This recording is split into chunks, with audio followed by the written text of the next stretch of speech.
El sector del libro es un sector económico, por ejemplo, planes de fomento de la lectura como se hacen en Portugal a 10 años vista, no el mío, es su camino como lectora. Que la gente más exitosa es la gente que lee. El libro es uno de los inventos más antiguos de la humanidad y el que más ha moldeado y desarrollado a la sociedad. La manera de llegar los libros a las personas ha seguido evolucionando de una manera extraordinaria. En el Grupo Gómez Aparicio llevamos más de 65 años fabricando libros. Hace 10 años fundamos Liber Digital, demostrando que la innovación sigue siendo una constante en la manera de hacer libros. Y sin embargo, los libros siguen teniendo una constante inalterable: las personas. Por eso, el programa de Books and People tiene como objetivo visibilizar el rico ecosistema que engloba el libro en papel, para dar voz a todos los eslabones de la cadena y personas que forman parte. En ocasiones, no tan visibles para el lector. Es un homenaje al libro, a todas las personas que forman parte de este maravilloso mundo y los lectores. Hablaremos con escritores y escritoras, traductores, editoriales, librerías y también con oficios menos conocidos para el lector como distribuidores, imprentas, maquetación, etc., para desengranar las peculiaridades de cada ángulo que compone la cadena del libro. De esta manera, daremos luz a este mapa conceptual que hemos creado para entender la riqueza que hay detrás del libro. En definitiva, Books and People es un tributo a las personas que hacen libros y a los libros que hacen a las personas. Hoy recibimos en el programa de Books and People a María José Gálvez, directora general del libro, del cómic y de la lectura, del Ministerio de Cultura y Deporte. Nació en Valencia en 1975. María José Gálvez es doctora en Derecho por la Universidad de Valencia, con estancias de investigación en las universidades de Harvard, Pisa y Bruselas. Ha sido directora de edición y formación de la editorial Tirant Lo Blanc. Previamente fue asesora en el gabinete de dos vicepresidentes primeros del gobierno, subdirectora del gabinete del presidente del Congreso de los Diputados, asistente en el Parlamento Europeo, asistente en el Congreso de los Diputados, profesora en la Universidad Carlos III de Madrid y tutora en la UOC y en la UNED. Desde enero de 2020 es directora general del Libro y Fomento de la Lectura, cuya denominación actual es directora general del Libro, del Cómic y de la Lectura del Ministerio de Cultura y Deporte. Bienvenida, María José, muchísimas gracias por estar aquí. La verdad es que para nosotros es un honor tenerte y sobre todo, bueno, pues era un momento importante para tratar dentro de nuestro mapa conceptual que nosotros hemos desarrollado la figura tan importante que simboliza el Ministerio de Cultura y la labor que hace para la promoción tanto del libro, el fomento de la lectura y etcétera, ¿no? Y sobre todo que la gente entienda qué hay detrás, ¿no?, de todo esto. Siempre dar las gracias a la Mistral, ¿no?, que, bueno, por este espacio tan maravilloso para hablar de libros, que es mágico, a todo el equipo que está detrás de cámaras, desde pues, redes sociales, comunicación y todas las cámaras. Gracias y gracias por venir. Ha habido una breve introducción tuya y entonces, bueno, nos gustaría que ampliases quién es María José y cuál es su recorrido en el ecosistema y el mundo del libro.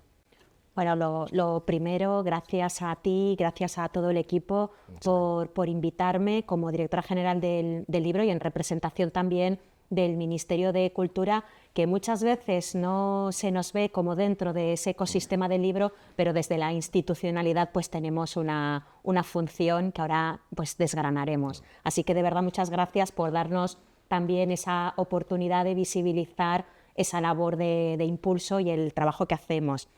Pues no sé muy bien cómo contestarte y no sé muy bien qué se ha visto antes. Yo te hablaría de la María José lectora en primer lugar. Yo creo que yo soy de un sitio pequeño del interior de Valencia y los libros, la biblioteca, bueno, lo que yo entonces pensaba que era la biblioteca de mi pueblo, que era un punto de lectura, ni siquiera era una biblioteca, aunque para mí siempre será la biblioteca, pues fue un espacio que me ha acompañado el resto de mi vida y que sin duda me dio una oportunidad de algo que yo no sabía ni siquiera que existía, ¿no? Entonces te hablaría primero de la María José lectora, una lectora además muy rara, porque al ser una biblioteca pequeña y no tener una prescripción o una orientación de las lecturas, pues no sé, es que leía a Rabindranath Tagore con 12 años o a Sola con 13, es decir, una lectora rara. Pero bueno, al final pues me ha llevado por el camino de lectora que soy. Y después una lectora más de ensayo en la universidad, yo estudié Derecho, y eso me llevó ya a leer una parte de pensamiento y de pensamiento que me ha ayudado a configurar pues, un bagaje con el que afrontar ahora quizás determinados retos. Y en el ecosistema del libro quizás mi parte más destacada hasta ahora pues, ha sido como editora. Llegué por casualidad al mundo de la edición en ciencias sociales, de la edición jurídica, y encontré el trabajo de mi vida. Me sentí reconocida como editora y es el trabajo al que algún día pues espero volver, a esa relación pues con los autores y a ese moldear desde toda la humildad, pero siempre aportando lo que uno ve, ¿no? Y esa sería como yo creo mi mayor contribución, si es que se puede hablar de ello, al ecosistema del libro, desde la mirada de la edición. Y ahora que tengo una mirada transversal, pues tengo en la cabeza más todo el ecosistema del libro, que en aquel momento no lo tenía. Por ejemplo, una parte tan importante y que yo creo que en la pandemia fue increíble, el papel que tuvo fue el de los distribuidores. Yo cuando estaba trabajando en la editorial, pues claro, me hablabas de los distribuidores y decía, no, porque tal. Y ahora, teniendo esa visión de conjunto, creo que podemos hablar de un ecosistema del libro. Es importantísimo tener en la cabeza una cadena de valor. Sí. Si nosotros en el mapa poníamos el ministerio como algo importante porque de alguna manera está en todas partes, ¿no? Como es omnipresente, ¿no? Dice, porque es verdad que está desde el punto de vista, apoya cada eslabón de la cadena, desde fíjate, incluso a la parte industrial. Nosotros, ¿no? La parte industrial hemos sentido siempre ese apoyo, ¿no? Y es vital, ¿no? Yo creo que de alguna manera también, que en los últimos años lo estamos viendo, el cómo va abrazando y va haciendo que las manos se toquen, ¿no? De unos y otros, que creo que hace que enriquezca de alguna manera más el sector. Sí, yo creo que el sector del libro, el ecosistema del libro es muy especial, y lo que intentamos hacer es impulsar una armonía dentro de ese ecosistema.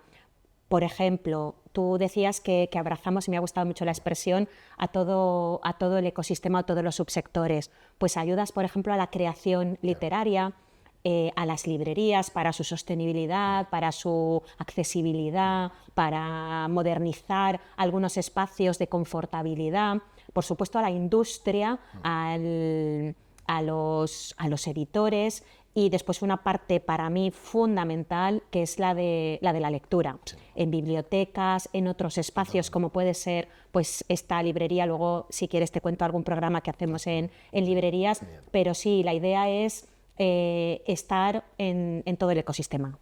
Bueno, pues ahora ya vamos a entrar de lleno. Ahora el podcast está subdividido en secciones. La primera sección es preguntas comunes que son transversales, que contestan, digamos, todos los procesos, todas las personas que intervienen de alguna manera, ¿no? En la cadena. Y entonces es muy interesante ver ¿no? esa comparativa de preguntas, ¿no? Como cada uno interviene, ¿no? Y entonces, aunque para algunas personas que que conocemos bien vuestro trabajo, puede ser obvio, pero mucha gente que nos está viendo no lo sabrá. ¿Cuál es la función de la dirección del libro en el Ministerio de Cultura? Bueno, pues es una función a grandes rasgos de impulso de las acciones que llevan a cabo a todos los agentes dentro de ese ecosistema del libro. Y ese impulso, sobre todo, se lleva a cabo desde lo que llamamos la columna vertebral de las acciones de la Dirección General del Libro, que son ayudas públicas, anuales, en concurrencia competitiva, es decir, donde a todo el mundo tenga las mismas oportunidades y se le trate por igual, y sí que específicamente por subsectores dentro de ese ecosistema del libro, hasta donde seamos capaces de llegar. Los creadores, y ahí siempre hablamos de los escritores, pero también de ilustración y también de traducción. Después, intentar que nuestros libros viajen pues apoyando editores extranjeros que ven en nuestra literatura un motivo para traducirlo a sus lenguas, ¿no? y que esos libros viajen. Tenemos ayudas a la traducción. Después, en un estado como es el español, traducción entre lenguas del Estado, que dentro de nuestras propias tradiciones literarias distintas, los libros viajen. Ayudas... Eso genera mucha riqueza cultural, además. Yo creo que genera riqueza cultural y creo que profundiza en la democracia que tenemos. Creo que al final, desde la cultura, la mirada es distinta. Y después creo que no hay que olvidar nunca el motor industrial, el motor o el músculo que es los editores, los distribuidores y todo el entramado empresarial que hay alrededor de la impresión y de la edición, con ayudas que pueden ser ordinarias, como las que hacemos anualmente, o algunas que hemos hecho con los fondos PRTR de modernización, que además creo que conocéis bien y que luego también, si queréis, explicaremos. Y después tenemos una labor importantísima de promoción de nuestras literaturas, sobre todo a través de ferias internacionales del libro y también de ferias y festivales dentro de España, de poner en comunicación y ese diálogo y acompañamiento ahí de los autores, pero también de los editores y de los agentes literarios. Y después una parte que a mí me parece la más difícil, y ahí se requieren alianzas y trabajar a largo plazo, es el fomento de la lectura, que es hacer lectores, pero no solo hacer lectores que comprendan lo que leen, ese gusto lector y esa comprensión, y sobre todo pues la lectura crítica y la emancipación de la ciudadanía a través de la lectura. Y muchísimas otras cosas que vamos acogiendo en el trabajo de la Dirección General, pero fundamentalmente, bueno, y después una parte importantísima que es, aunque la materia de bibliotecas radica en las comunidades autónomas, la coordinación bibliotecaria y la parte de los servicios bibliotecarios que se dan a la ciudadanía a través de las comunidades autónomas lo prestamos desde el Ministerio de Cultura. Yo tengo que decir, por la parte sobre todo del barómetro de lectura, enhorabuena, porque se está notando ese trabajo y cómo va creciendo, ¿no? Es decir, el índice de lectura, o sea que eso son buenas noticias. Sí, yo soy prudentemente optimista, pero es verdad que soy una optimista irredenta, entonces no lo puedo evitar.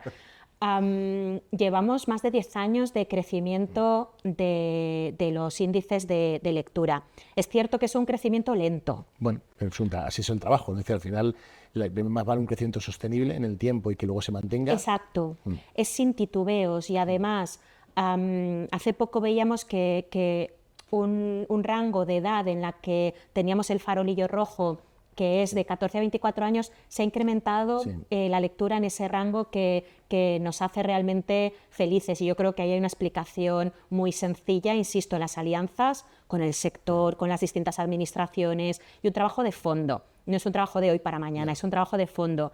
Y creo que el hecho de tener una educación pública, universal, desde hace tanto tiempo en democracia, creo que ha ido permeando y llegando a lo que tenemos ahora. Parecía que el lector, ¿no? Lo hemos hablado en algún podcast, cuando llegaba a un 16, 17, dejaba de leer y volvía después casi de la universidad, ¿no? Y volvía ya a convertirse en el que leía y que no leía, ¿no? Pero parece que ahora parece que no hay esa ruptura, ¿no? Ese quiebro, y parece que continúa, ¿no? Sí, vamos, tenemos que hablar de lectora, porque ahí sí que hay una brecha de género en positivo. Que además se mantiene constante, somos más las mujeres que leemos, pero además con más de 10 puntos de diferencia que se mantiene. Y es verdad que a partir de los 23, 24, antes se recuperaba la lectura. Ahora es verdad que esa brecha no es tan grande. Ahora tenemos quizás que poner el foco en los mayores de 55 años. Yo quiero pensar que es por el tamaño de la letra, pero todo se andará. Bueno, pues enhorabuena por ese trabajo. ¿Y cómo crees que ha cambiado el mundo del libro en los últimos 10 años o 15 años, desde tu perspectiva, tanto del Ministerio pues, como tu recorrido en el mundo del libro? A ver, la imprenta es uno de los inventos más perdurables, que ha cambiado más la democratización del acceso al conocimiento desde que somos seres humanos, y creo que eso da un pozo de fiabilidad y de seguridad al sector del libro, bueno, pues que hace que sea lo que es hoy en día. Sin embargo, pues es un sector que en el 2008 sufrió aquí en España una crisis muy, muy, muy grande, que en los últimos años estamos viendo pues, que como sector nos hemos recuperado. Yo creo que hay varios factores desde mi punto de vista. El primero es la enorme profesionalización del sector del libro, en formación de todos quienes estáis en todo el ecosistema del libro.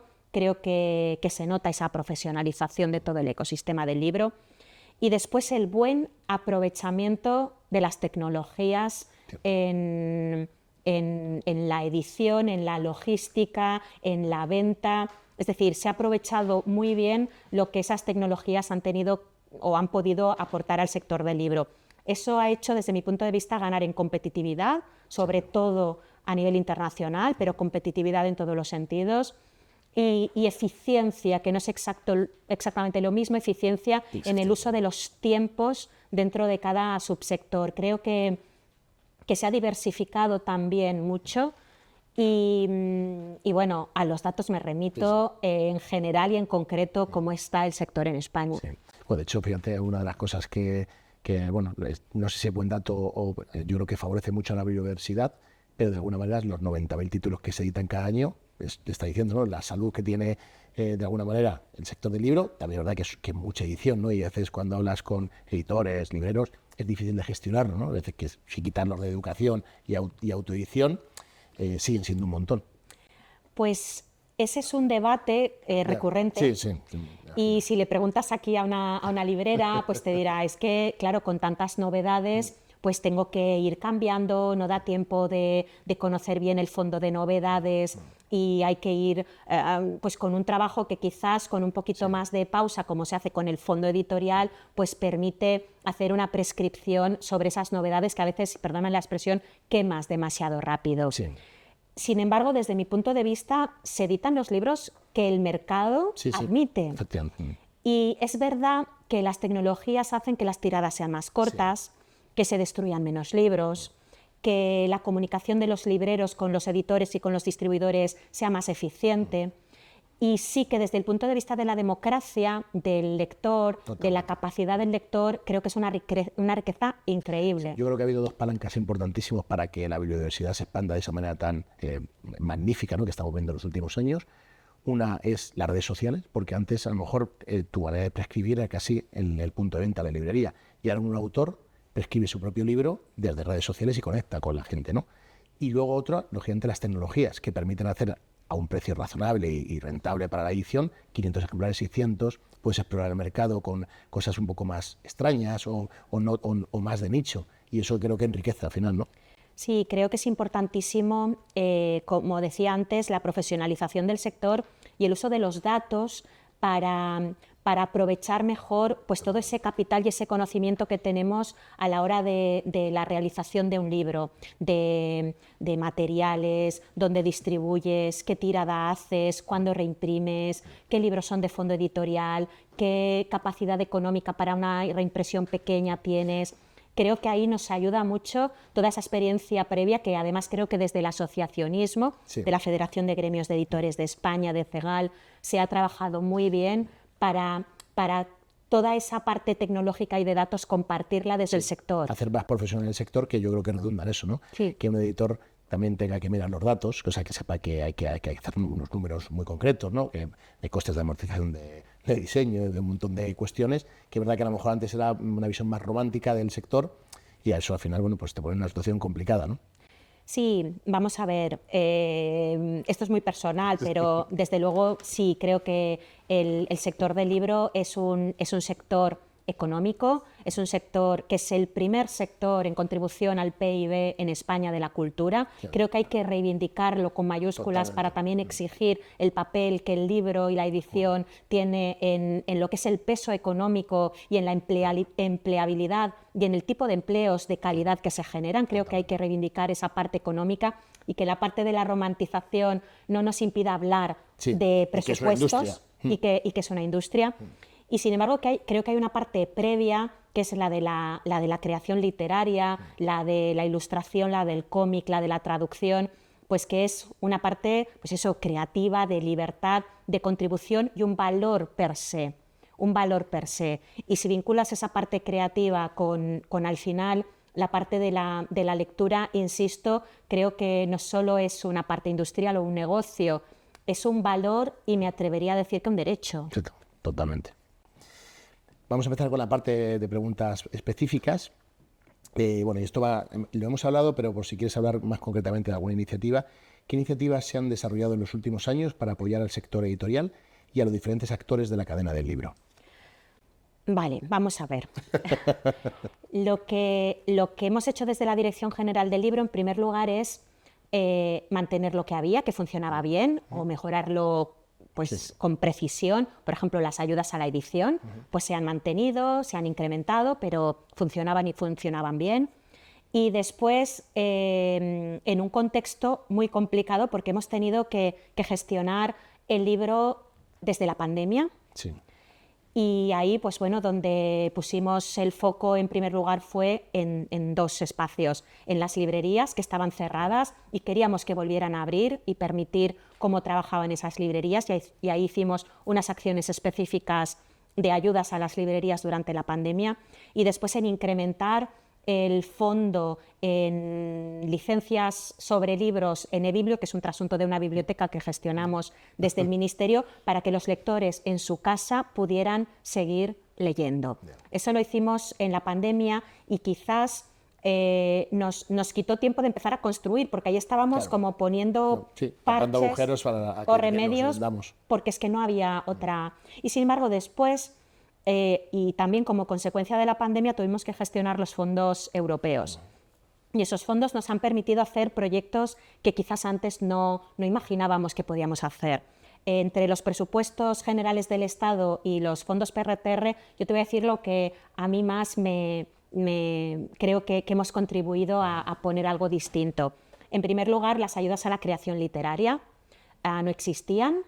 Empezaron o las creamos con una cantidad económica que ahora hemos más que duplicado. Y ya son estructurales y la verdad es que funcionan y funcionan bien. Las ayudas a la traducción entre lenguas del Estado tampoco existían. Existían las de traducción a lenguas extranjeras y decidimos que también tenía que haber pues, un intercambio entre las tradiciones literarias y culturales dentro de España, ¿no? Con esas miradas distintas de las distintas lenguas que hablamos. Con los fondos PRTR llevamos a cabo una inversión enorme que tiene que ver con la modernización de la industria y del sector. Y creo que eso ha sido importante porque por primera vez empezamos a trabajar también con imprentas y con una parte del sector que tradicionalmente había estado fuera de ese ecosistema puro del libro y que hemos incorporado porque es necesario. Y después todo lo que tiene que ver con un proyecto que nos ayudan además desde la Fundación Germán Sánchez Ruy Pérez, que es Parix, que es un proyecto que pusimos en marcha, lo queríamos poner antes de saber que tendríamos la disponibilidad de fondos europeos, que es un proyecto de formación para todo el ecosistema del libro. Que creo que ha dado un cambio importante, sobre todo a tener acceso a seguir profesionalizando más aún, si cabe, ¿no? El sector, ¿no? Sí, totalmente. Nos hemos ido fijando en experiencias que se hacen en el extranjero, sobre todo empezamos partiendo de los libreros, de escuelas de libreros, y sin sustituir a los másters o a los cursos que se hacen en las universidades. Esto es más desde el sector para el sector, desde profesionales para profesionales y que abarque un poco a todo el ecosistema del libro. Y creo que es una muy buena forma de aprovechar recursos públicos para que la librera que está en un pueblo interior de Zamora diga: ¿qué me estáis hablando de nuevas tecnologías y de nuevas herramientas? Necesito que me enseñéis a cómo utilizarlas. Pues de eso va. Genial.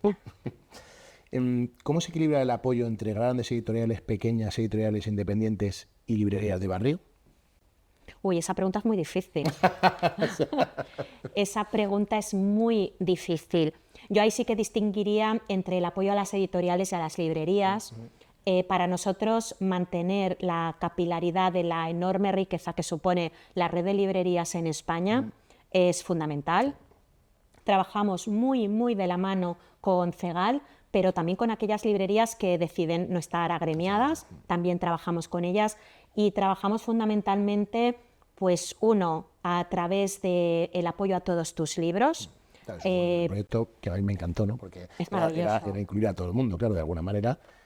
Exacto, y es una forma de competir, y no voy a decir nombres, contra grandes Sí. gigantes desde nuestras librerías de forma cooperativa. Sí. Creo que es un proyecto estupendo. Después, con las ayudas que tenemos para librerías, sobre todo para ayudar en esa parte de accesibilidad y sostenibilidad desde las librerías, porque los proyectos libreros, que cada vez es más importante el proyecto, ya lo hacen las propias libreras y los libreros. Aquí te tengo que decir, por ejemplo, que con ocasión de las consecuencias de la Dana, sobre todo en la Comunidad Valenciana, trabajamos con unas ayudas específicas con CEGAL y con la Asociació de Llibreters del País Valencià. Trabajamos para ayudar a esas 12, 13, porque 11 eran asociadas a CEGAL y el resto no estaban asociadas, para la reconstrucción. Y te tengo que decir con cierto orgullo, la verdad, que convocamos en un momento complejo, resolvimos en un momento complejo y ya pagamos todas las ayudas. Y creo que eso pues va a permitir que algunas de esas librerías ya estén abiertas. Muy importante, porque a veces es verdad que hay ayudas que llegan, pero a lo mejor llegan tarde, ¿no? Y ahora pues, es un tema casi imperioso, ¿no? Que tiene que estar ahí. Sí, desde el Ministerio de Cultura, a través de la Dirección General del Libro, porque se ha trabajado desde distintas administraciones y también a nivel de gobierno, pero nosotros teníamos claro que había que poner el foco en las librerías en primer lugar, y ahora estamos en la segunda parte, que es en la de las bibliotecas, trabajando con los ayuntamientos.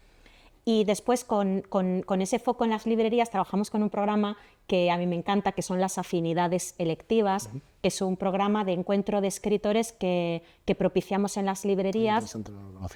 Pues es un programa con ese nombre tan guetiano, entre dos escritores distintos, en lenguas distintas, pero que conocen la obra del otro y que quieren hablar de la obra del otro. Entonces, desde esa diversidad tan grande de miradas, encontrar ese punto. Es un programa muy bonito. Y bueno, pues lo hacemos a lo largo de todo el territorio, son las librerías las que nos dicen, oye, que quiero estos autores, y creo que es un encuentro y que construye también o ayuda a apuntalar las librerías como espacios culturales. Sí, que además nosotros siempre hablamos de ese punto, ¿no? Que la librería para mí es el entorno donde todo conecta, todo de alguna manera fluye, ¿no? Sí. Porque al final hay trabajos que son como muy solitarios, ¿no? El escritor está solo escribiendo el lector incluso lee solo, ¿no? Pero cuando llegas a la librería después de mucho trabajo, de repente todo ya conecta y hay un entorno de un espacio para hablar, para conversar, para compartir. Sí. A ver, yo creo que tenemos una enorme suerte, insistía, en la red de librerías que tenemos en España. Y bueno, una iniciativa que hemos hecho en estos últimos años y que ahora estamos en su renovación, y ahí miramos a otros países. Yo creo que hay que copiar lo que hacen bien, en este caso Francia.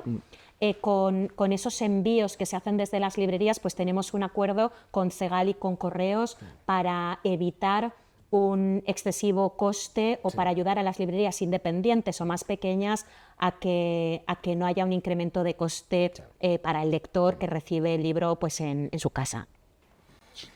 Vamos a continuar. ¿Cuáles son las estrategias? Vamos a ir un poco más ahora a la parte de fomento de la lectura. ¿Cuáles son las estrategias más efectivas que se están impulsando en el Ministerio para fomentar la lectura en la sociedad y especialmente entre los jóvenes? Otra pregunta complicada. En la lectura creo que no hay una única mirada o una única respuesta, porque si no nos podríamos ir, creo que todos a nuestra casa y el trabajo ya estaría hecho. Creo que desde mi punto de vista hay como un paraguas que te da el trabajo a largo plazo. Por ejemplo, planes de fomento de la lectura como se hacen en Portugal a 10 años vista, creo que es el camino a seguir. Y con alianzas. Creo que no se puede pretender que desde el Ministerio de Cultura solamente se pueda afrontar los cambios de paradigma y los retos que tiene la lectura en España, sino que hay que contar con, por supuesto tiene que estar el Ministerio de Cultura, pero hay que contar con las demás administraciones y con el trabajo que hacen, y también con todo el ecosistema del libro. Nosotros trabajamos, porque la Ley del Libro del 2007 así nos lo pide y lo hacemos encantados, en planes de fomento de la lectura. Son planes que mantenemos plurianuales y para cuya configuración trabajamos con el sector, partiendo de las universidades, porque la parte que tiene que ver con la parte neuropsicológica de una persona, de por qué se lee o por qué no se lee, nos ayudan mucho desde las universidades. Y con la parte de los conceptos o de los límites de la lectura, ahora que están pues los audiolibros en crecimiento, nos ha hecho cuestionarnos muchas... Sí, ¿qué es leer, no? qué es leer y hasta dónde abarca la lectura. Y sin embargo puede estar una respuesta para qué es leer y otra para cómo se fomenta la lectura, que puede ir desde espacios distintos. Ahí nosotros, pues desde mantener proyectos que pueden resultar tan obvios como clubes de lectura y que se han manifestado tan útiles en el fomento de la lectura, como en acciones específicas para el mundo rural, que hacemos porque ahí también hay una brecha. Sí, mira, la siguiente pregunta iba por esa línea. Pues acciones específicas para el mundo rural, para las zonas despobladas, porque es cierto que las bibliotecas son los espacios de resistencia y llegan a casi cualquier municipio, las librerías casi que también, pero hay espacios en los que el acceso a la cultura y el acceso a la lectura en zonas muy pequeñas, en municipios muy pequeños o en zonas muy despobladas es muy complicada. Entonces, pues llevar a cabo acciones específicas que tenemos, fomento de la lectura en el mundo rural, o un proyecto que funciona desde hace tantos años como es el María Moliner, que es ese concurso de animación lectora en espacios bibliotecarios a lo largo de toda España, pues creo que ayudan. María Moliner, además, este año celebramos el 125 aniversario de su nacimiento. Y si me permites, tiene una frase que yo uso mucho, porque es que me parece que es increíble tantos años después que siga tan en vigor. Ella, en las misiones pedagógicas que hizo durante la República en Valencia, hizo un opúsculo que era, además lo hizo en una noche, se puso a escribir y no paró, que eran las instrucciones a los bibliotecarios en pequeñas bibliotecas públicas. Y decía, cuando llegaba a un pueblo, cuando llegaba a un municipio, y le decía, no, que aquí la gente es muy bruta, que aquí están en el campo o están en tal y que no leen. Y ella decía, cualquier libro para cualquier persona en cualquier lugar. Qué bonito. Y creo que hoy sigue en vigor. Sí. Qué bien. Sí, además hay una cosa que has dicho y yo estoy totalmente de acuerdo. Yo creo que el fomento de la lectura, todos somos responsables del fomento de la lectura. Todo el mundo que le interese, ¿no? Y de alguna manera una sociedad más libre, una sociedad que piense más y de alguna manera... esto, por ejemplo, esto es un proyecto que tiene que ver con el homenaje al libro en sí y a la lectura, ¿no? Y el fomento de la lectura. De hecho, ya estamos hablando para crear un evento de fomento de la lectura, ¿no? Que además que tiene como un eslogan, ¿no? Que siempre es, ¿cómo puedo leer más? ¿No? Porque muchas veces hay gente que te pregunta, oye, tú que lees mucho, ¿cómo puedo leer más? ¿No? Y ahí yo creo que hay palancas, ¿no? Que pueden ayudar de alguna manera a que uno lea más, ¿no? En este mundo con impactos por todos lados, redes sociales, series, televisión, etcétera, que nos cuesta, ¿no? A veces encontrar un espacio de quietud, y para mí eso es el libro en papel, ¿no? El espacio de quietud donde uno no tiene más impacto que eso que está haciendo, ¿no? Y es verdad que el libro también, de alguna manera, la lectura es un ejercicio, no es un ejercicio pasivo, es activo. Es decir, uno lee y está pensando, está reflexionando sobre lo que está leyendo, ¿no? Pero sí, yo estoy convencido también de ello. Sí, yo creo que quizás desde la lectura nos enfrentamos al mayor reto al que nos hemos enfrentado en las políticas públicas de lectura, que es verdad que son pues, las redes sociales o las nuevas formas de relacionarse, sobre todo pues, los más niños o los más jóvenes, con ese mundo digital. Y creo que aquí tenemos que hablar de varias cosas. Primero, el aprendizaje de lo que es leer, de codificar un texto, y ahí está las maestras, los maestros, los profesores, y el aprendizaje de la lectura. Y después es ese hábito o gusto lector, porque yo siempre hablo de hábito lector, y muchas gestoras culturales me dicen, María José, habla de gusto lector. Pues del gusto lector, que quizás es más atinado. Y ese gusto lector, como tú dices, tenemos que ir con acciones más clásicas, con acciones más vanguardistas, y sabiendo también que tienes que ofrecer contra lo que estás compitiendo. Y ese espacio de tranquilidad, de concentración, leer no es sencillo, y no por el aprendizaje. Tú estás mirando una serie o una película o escuchando un concierto y puedes estar pensando en otra cosa o puedes estar haciendo otra cosa. Si estás leyendo, estás leyendo. Sí. Estás leyendo, y eso es verdad que exige al lector. Sí, no, exige concentración y foco. Pasa que viajo mucho, entonces leo mucho en aviones, en trenes, y claro, y es verdad que como hay tanto ruido, o me pongo unos cascos, que ahora tienes la suerte esta de cancelación de ruido, ¿no? Sí. Entonces te puedes concentrar, pero es verdad que antiguamente tenías que estar muy acostumbrado para que tú puedas leer, y yo ya lo estoy, de hecho uso los cascos, pero podría leer, porque estoy acostumbrado a que haya ruido, como yo le digo, por el sistema, y poder leer y estar concentrado, ¿no? Pero cuesta. Sí, a mí también me pregunta mucho la gente si tengo tiempo para leer, y igual que tú, como viajo mucho, pues en las esperas en los aeropuertos y sobre todo en los trenes, que es un espacio en el que me gusta muchísimo leer, pues afortunadamente puedo seguir leyendo, porque además es que sería para mí una tontería, es como seguir respirando, como seguir comiendo, es una parte del día a día que haces. Pero sí que es cierto, por ponerte otro ejemplo personal, mi madre nunca ha sido una gran lectora y ahora está jubilada. Y en este pueblo pequeño, desde el que te hablaba al principio, pues hay un club de lectura. Y mi madre me dice, María José, pues me voy a apuntar al club de lectura. Digo, ay, mamá, qué bien. Y bueno, ahora está leyendo muchísimo con una animadora a la lectura, con autores que van y que a los 70 y pocos años estés reencontrándote con la lectura desde un entorno rural y con un background en el que no has sido una persona lectora, me parece que también se están haciendo las cosas razonablemente bien. Es la última pregunta un poco sobre esta cuestión. En la era digital de la inmediatez que lo estamos saliendo, ¿cómo se puede incentivar al hábito de la lectura en las nuevas generaciones? Es complicado. Sí, es complicado porque yo creo que hay ensayo y error. A mí esto es algo que me ha preocupado y me ha dado mucha frustración desde el inicio en esta responsabilidad, porque yo pensaba, si fuéramos capaces de trasladarle, sobre todo a los jóvenes lectores, lo importante que es la lectura, y no por eso de que contamos, y que es verdad, pues otros mundos, otros espacios, acceder al conocimiento, sino cómo les va a cambiar la vida en lo que se refiere a igualdad de oportunidades, porque además eso también es matemático.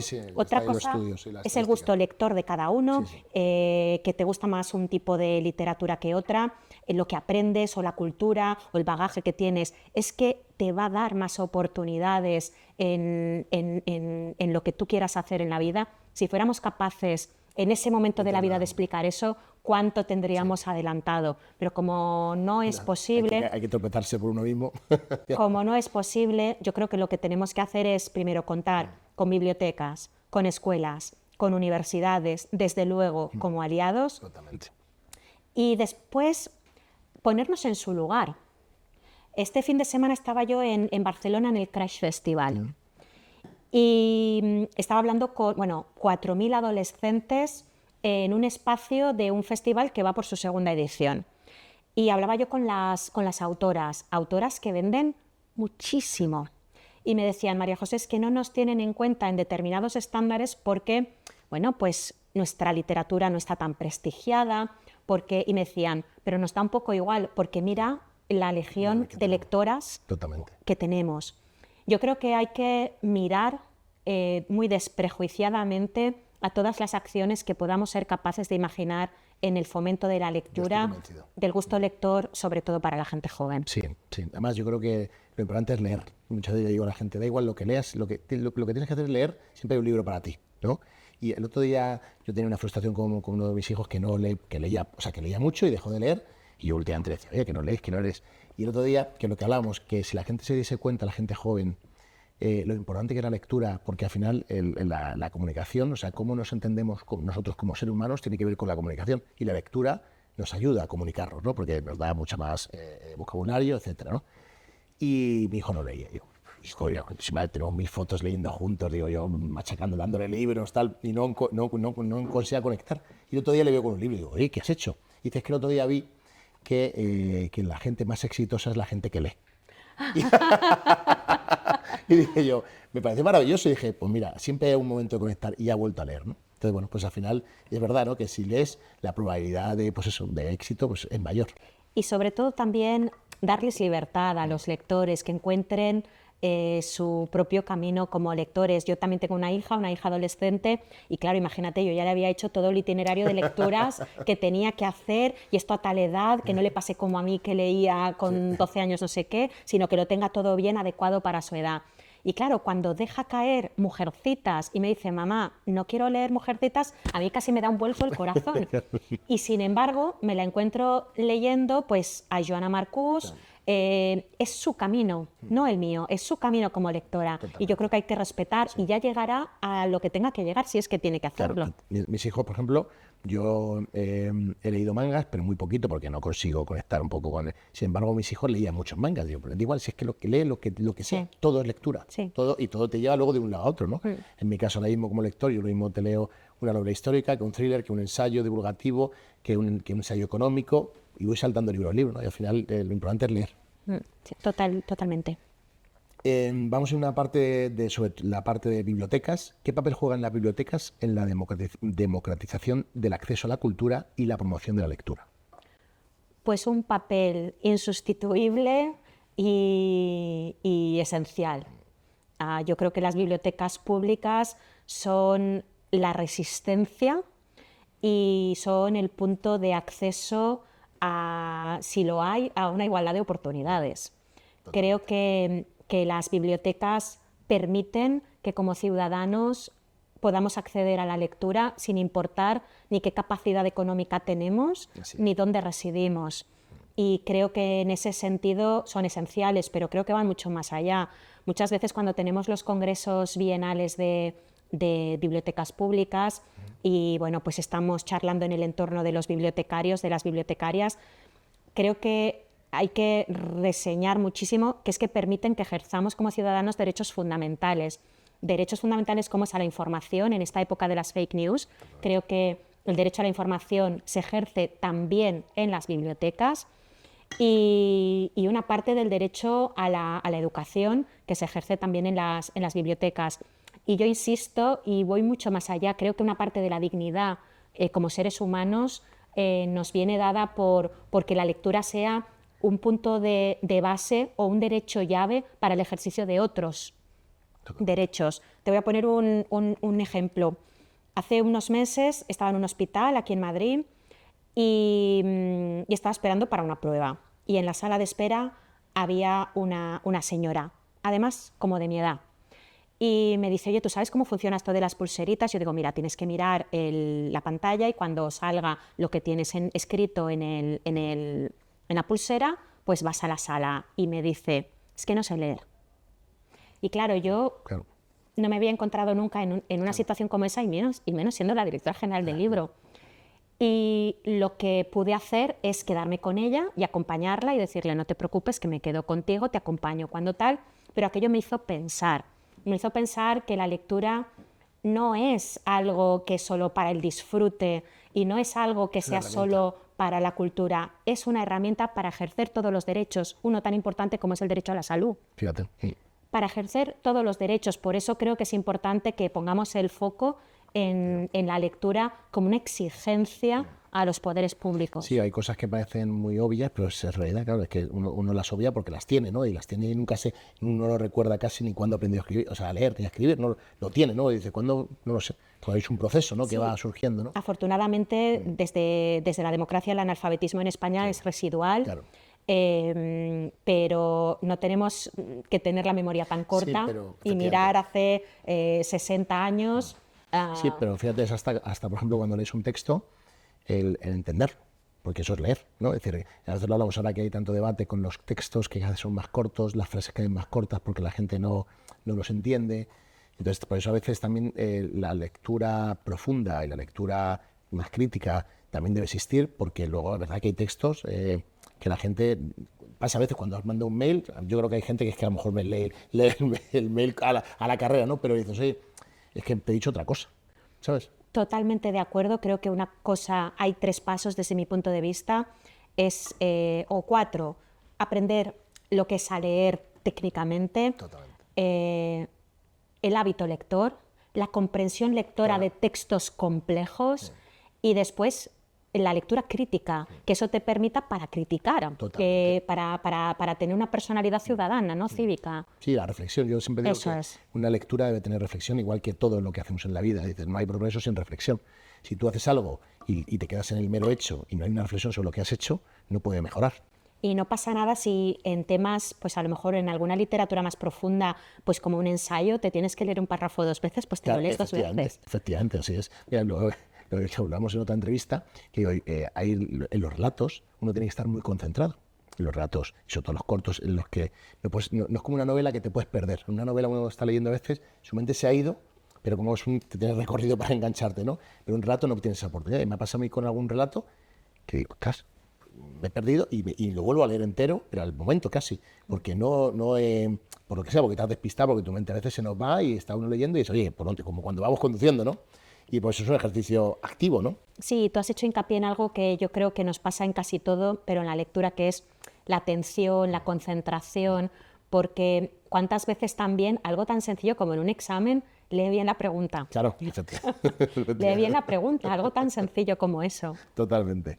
Hay un tema aquí, bueno, que además este año, bueno, llevamos varios años siendo España protagonista en muchos foros internacionales, como fue el de Guadalajara, Frankfurt el año pasado, también el año pasado, y este año Colombia.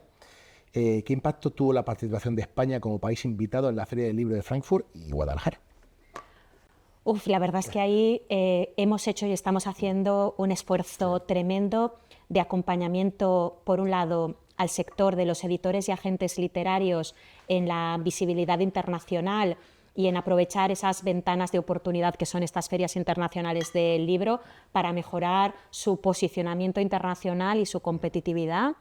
Y por otro lado, para que las literaturas, a través de nuestros autores, de nuestras autoras, con toda su multiplicidad de miradas y de géneros, viajen en un sentido profundo, ¿no? En el sentido de que esas literaturas tengan una oportunidad en esos espacios fuera. Por ejemplo, en Frankfurt, que fuimos invitados de honor en el año 2022, pues trabajamos mucho previamente con las traducciones al alemán, con la presencia de esos libros en librerías, en universidades, con proyectos editoriales o misiones editoriales en los meses previos, con visitas de autores en festivales literarios a lo largo de todo el país de forma previa, y después con un seguimiento de las acciones, porque no es ir y desplegar, sino ir, desplegar y mantener.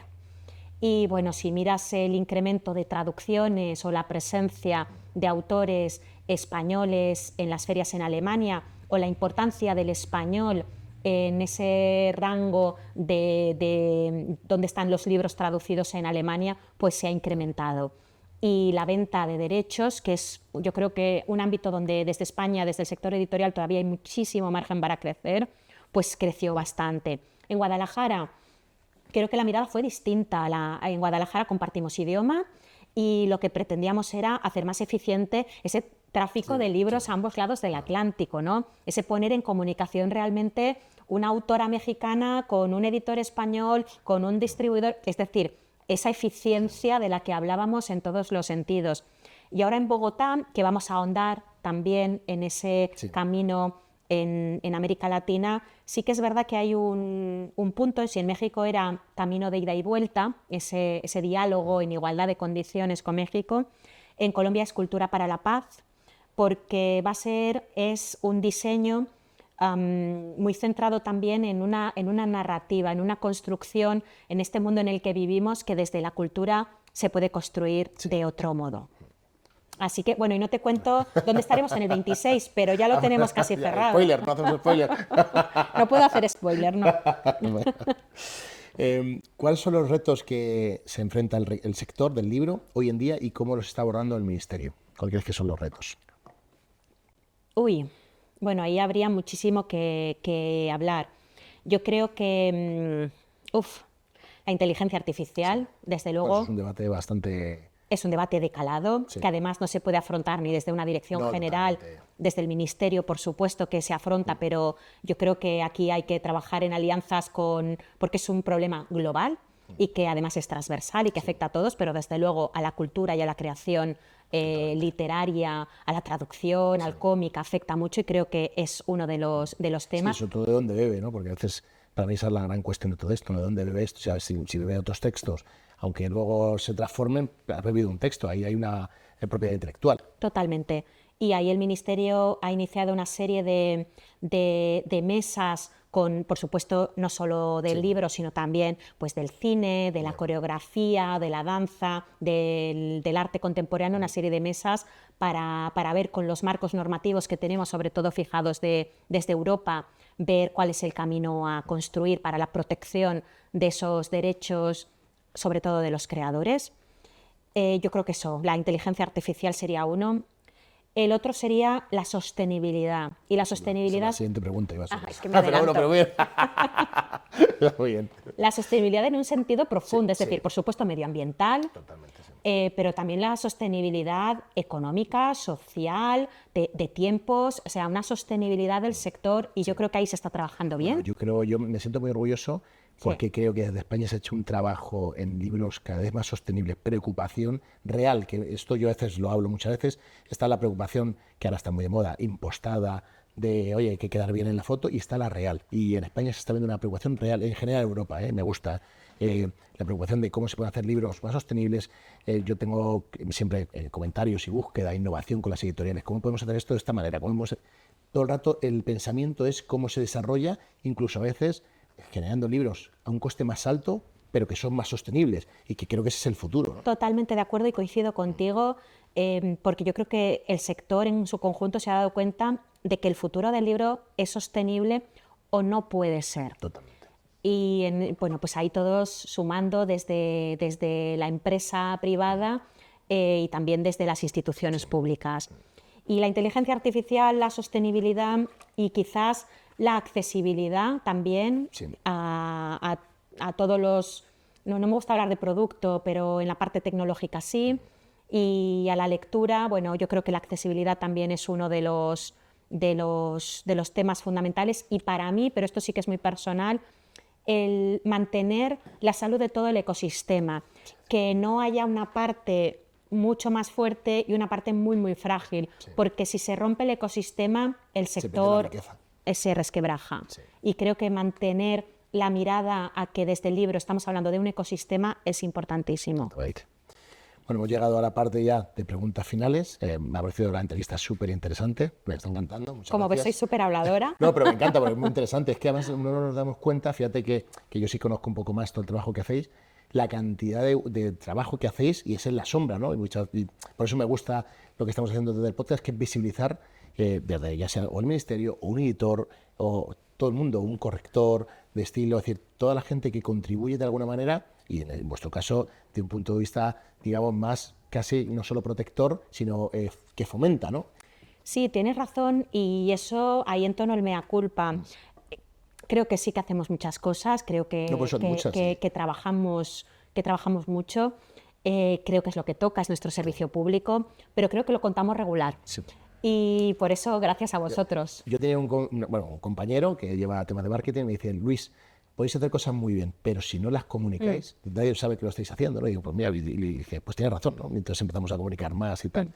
Bueno, enhorabuena de todos por todo ese trabajo. Hemos llegado al final. El final son un par de preguntas, pero que ya tienen que son más personales. La primera es, ¿qué libro recomendarías a la gente que nos está viendo y el motivo? Uy, a ver, A quemarropa. pues mira, recomendaría mucho. Si esta pregunta me la haces dentro de 5 minutos de 10, te diría Me pasa a mí. cosas ¿Cómo me distintas. pille? A ver, ¿te puedo recomendar dos? Perfecto, claro que sí. Vale. Uno sería una autora española, de la que también celebramos este año su centenario, que es Carmen Martín Gaite. Y yo te diría que El otoño en Poughkeepsie. Es un cuento. Ahora hay varias ediciones donde este cuento está en antologías. Es un cuento que ella escribe cuando va a Estados Unidos. Ha fallecido su hija y me parece de una poética y de una lucidez y de una belleza impresionante. Yo lo leo, lo releo y bueno, ese cuento y otros muchos de Carmen Martín Gaite.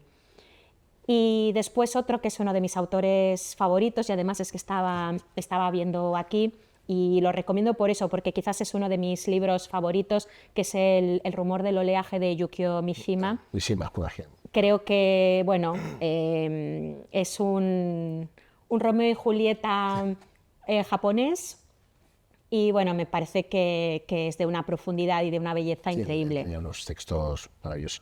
Pues esos dos te recomendaría, pero igual dentro de 5 minutos te recomiendo Me pasa a otro. mí, según me pille.